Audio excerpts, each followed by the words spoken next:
In the mirror, Ian McNichol looks back at a man who was once broken, physically, mentally, and almost totally.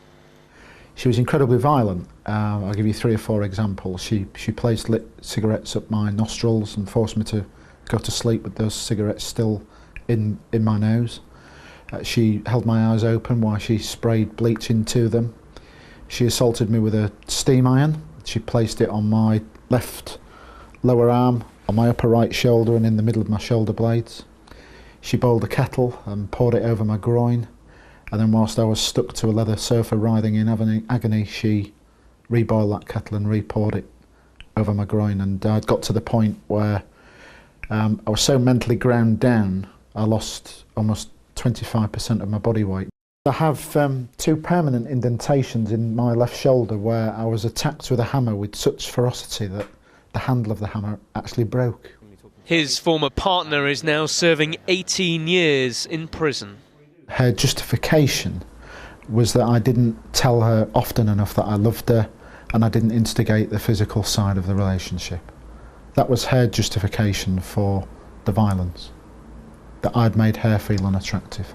There are lots of similarities between male and female perpetrated violence. For instance, female perpetration of violence is reported to be as frequent as male perpetration. Additional similarities include the severity of consequences and the related outcomes. However, the assumption and presentation of intimate partner violence as a female problem informs the functioning of justice systems and policy formulations. Women's likelihood of using extreme violence towards a minimally violent or a non-violent partner is greater than men's. In some instances, the likelihood is even 3 times higher. The fact that lesbian relationships report greater incidences of abuse compared to heterosexual relationships really raises questions on the feminist presentation of domestic violence as a patriarchal crime. That is, a crime of men using their unearned male privilege to subordinate and dominate women. Some of the dangerous assumptions surrounding female perpetrated violence include it being out of self-defense, less serious, or being an outcome of reporting differences. However, men and women perpetrate violence at similar rates, with there being a rise in the number of women being charged with simple assaults.